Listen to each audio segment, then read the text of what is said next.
updated Amelia Island public service announcement. So I have a slight revision that I need to make to my Amelia Island plans this year. SCM needed me to write up the Gooding auction after all, which is kind of fun because that means you guys can find me there. But the really interesting part of all of this is that I don't get to do the caravan anymore like I had hoped, which is fine. You know, we'll plan better for next year.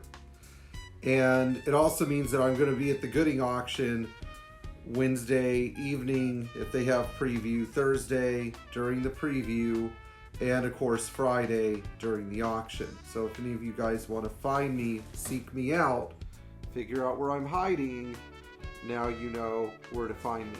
A number of you have already contacted me about dropping in during Cars and Coffee, so you know, let me know ahead of time if you're going to be there.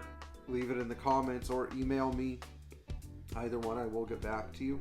And we'll make sure that we meet up. So, again, Cars and Coffee, Amelia Island Greens, free event.